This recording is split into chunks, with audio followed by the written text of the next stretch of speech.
Bonjour à tous, bienvenue pour cette nouvelle réalisation avec la nouvelle collection de Jeannette Klein pour All Create. Donc aujourd'hui, on va faire un petit tag avec cette jolie fée qui représente pour moi la fée des couleurs. Donc c'est le titre de cette réalisation, la fée des couleurs pour l'avènement du printemps que l'on attend, que l'on attend, que l'on attend. Bon.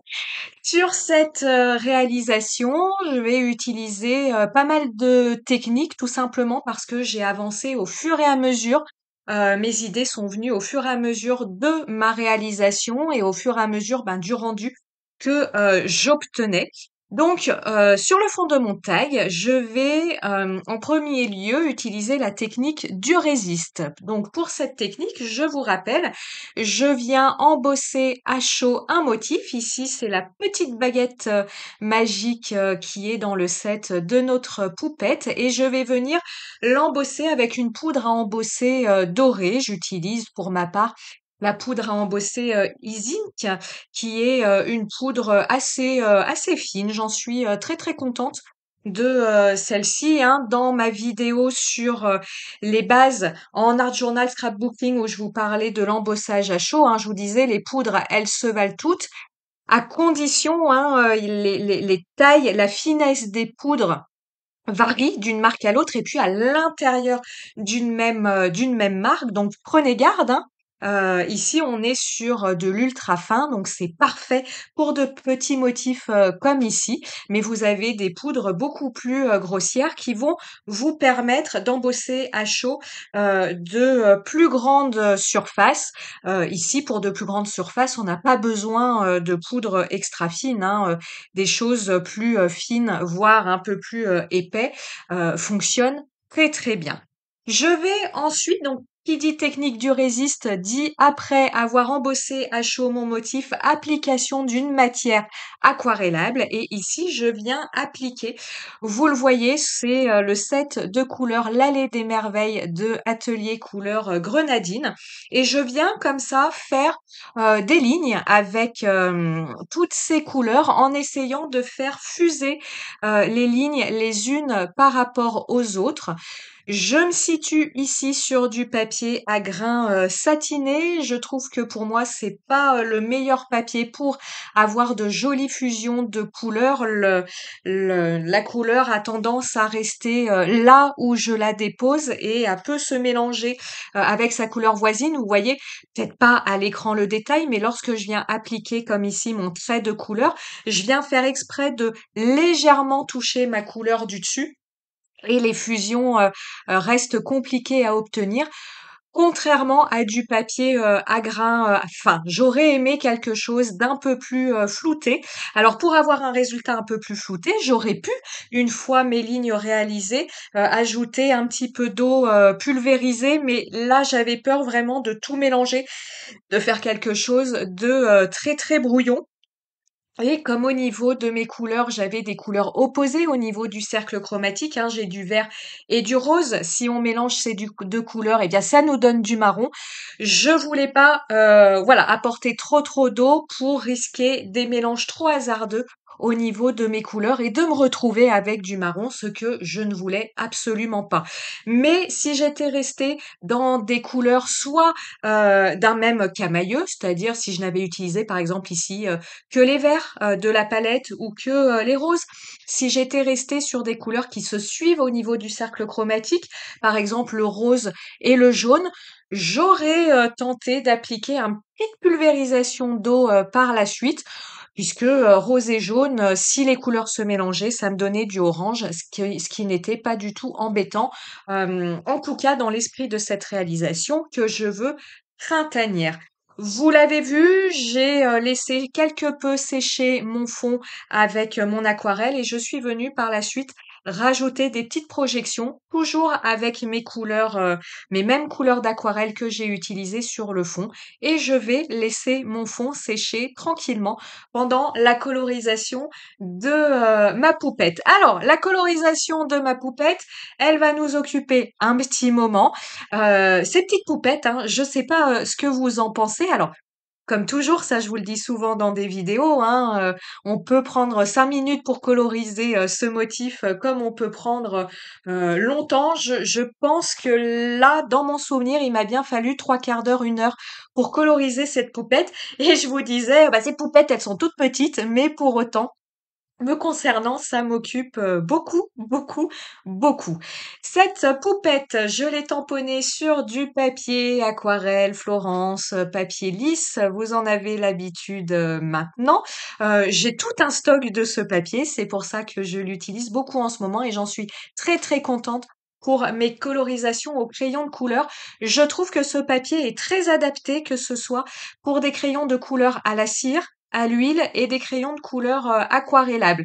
Il y a un petit temps en arrière, si vous remontez mes vidéos, tuto, vous pouvez constater que j'utilisais, je parle au passé, c'est pas tout à fait vrai, je l'utilise encore, le Paint On, le mix média. Donc il y a un petit peu, de grain. Ce papier, Paint On avec un petit peu de grain est extrêmement bien adapté au crayon de couleur à la cire puisqu'il permet, comme il a un petit peu de grain, de vraiment travailler en profondeur la colorisation en couche sur couche, mais ce papier n'était pas, adapté aux crayons de couleur, à la cire, les crayons de à l'huile, pardon.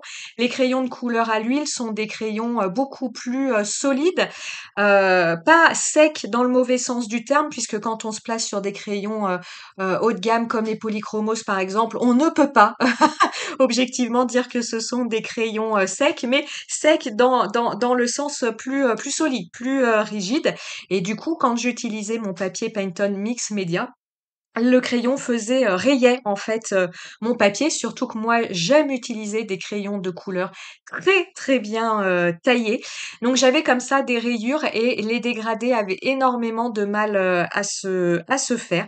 Donc on m'avait suggéré, d'essayer ce papier et j'en suis extrêmement, ravie. Donc pour le moment, je vais utiliser ce papier. Donc je vous le répète, c'est le papier Florence Aquarelle. Alors aquarelle, c'est pas du papier, aquarelle, mais en tout cas, papier Florence aquarelle grain lisse, il existe en 200 et 300 grammes selon ce que vous souhaitez. Ici, pour mes colorisations, le 200 grammes, c'est parfait puisque ça se détourne par la suite. Pour moi, beaucoup mieux que le 300 grammes. Ma colorisation, ici, j'utilise les crayons de couleur Holbein, qui sont des crayons de couleur japonais. Pourquoi j'ai voulu utiliser ces crayons de couleur? Eh bien, je voulais une petite fée des couleurs, toutes de couleur pastel, des couleurs qui s'accordent avec ma palette d'aquarelle que j'ai utilisée en début de réalisation. Et lorsque j'ai regardé mes nuanciers, mes fameux nuanciers, eh bien, c'était bah, la palette de couleurs qui s'assortissait. Oh, c'est compliqué ça. Qui allait le mieux, voilà, avec mon fond, mon fond aquarellé, d'où le choix porté sur ces crayons. Ces crayons, je vous le répète, ce sont des crayons de couleur à l'huile, mais qui ont alors c'est pas une qualité parce que ça voudrait dire que les crayons de couleur à l'huile sont moins bons que les crayons de couleur à la cire. Une qualité comparable. Voilà, ils ont une texture comparable à des crayons de couleur à la cire. Pour autant, ils ont la solidité des crayons de couleur à l'huile et ça, c'est hyper, hyper appréciable. C'est pour ça que j'aime, beaucoup, ces crayons. Malheureusement, ils sont, un petit peu compliqués, à trouver, mais, ce sont, d'excellents, crayons. J'en profite, mon taille-crayon, vous me posez énormément de questions sur mon taille-crayon. Le taille-crayon que j'utilise, vous ne pouvez plus le trouver aujourd'hui, c'est un vieux, vieux truc. Je ne sais pas, ça semble être, parce qu'il y a rien de marqué dessus, l'ancêtre des crayons, des taille-crayons, Caran d'Ache. Moi, ce que je vous conseille, c'est d'utiliser les tailles-crayons économiseurs, les aiguiseurs de chez Derwent. Je vous mettrai le lien dans l'article de blog qui va avec cette réalisation. Pourquoi? Parce que les carandages sont hors de prix.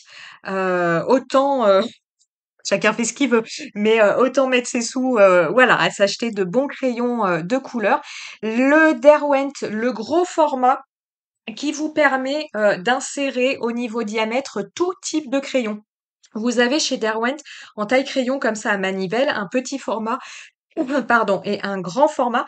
Le grand format vous permet d'insérer au niveau diamètre tout type de crayon, alors tout type de crayon raisonnable, hein, on est d'accord. Et il a une grosse contenance au niveau de des copeaux de crayons de couleur. Donc vous n'êtes pas sans arrêt comme ça à avoir besoin de le vider. Il est, au moment où je tourne cette vidéo, à une trentaine d'euros, là où le Caran d'Ache est évidemment, qui est évidemment ce que Caran d'Ache, hein, on connaît les prix à plus de 100 euros. Donc voilà, comme ça, je réponds pour tout le monde. Taille crayon, donc prenez bien un taille-crayon économiseur, les aiguiseurs, comme ça c'est la même chose. Ils vont préférentiellement tailler le bois et une fois en taillant le bois que votre mine sera bien visible de votre crayon, eh bien il va juste venir aiguiser le bout de votre mine, ce qui vous permet de faire durer vos crayons de couleur bien plus longtemps qu'avec un taille-crayon lambda, ce qui est quand même extrêmement appréciable quand on investit cher dans ces crayons de couleur. J'ai eu beaucoup de questions lorsque j'ai publié ma vidéo sur la présentation de cette collection, sur la colorisation des ailes de ma petite fée. Rien de compliqué à cela. J'ai sélectionné, vous le voyez sur l'écran, mes crayons de couleur. Alors il faut enlever là le marron et le rose flash, mais en tout cas des crayons de couleur pastel. Vous le voyez, je viens déposer ces crayons de couleur pastel de façon aléatoire sur mes petites ailes. Je fais une zone de jaune, je fais une zone de violet, une zone de vert, peu importe si le jaune côtoie le vert, côtoie le violet, côtoie le orange, je ne fais absolument pas du tout attention à ça. Je ne réalise pas de dégradé entre mes couleurs, hein. C'est vraiment apposer comme ça des touches de couleurs de façon aléatoire sur mes petites ailes. Je fais attention à bien recouvrir l'ensemble de mes ailes et dans un second lieu, je viendrai passer les traits de tampon de mes petites ailes au stylo gel blanc Sakura. Moi, j'utilise encore et toujours la taille numéro 10.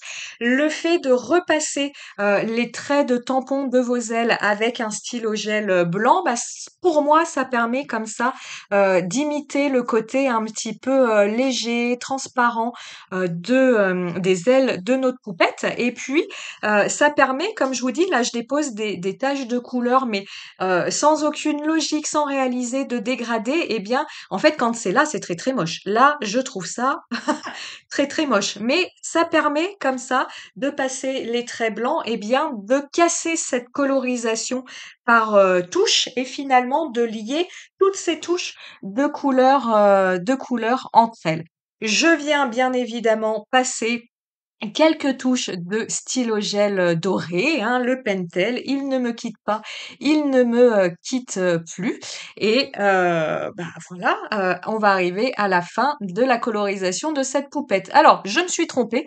C'est- Je passe mes ailes en doré. J'aurais pu le passer en blanc aussi. Alors, vous voyez, d'habitude, je fais cette technique en passant au stylo gel blanc.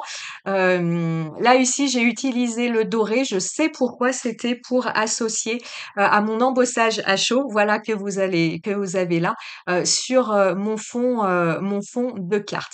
Mon fond de carte, donc le blanc, je suis venue le mater sur le fond de carte plus grand.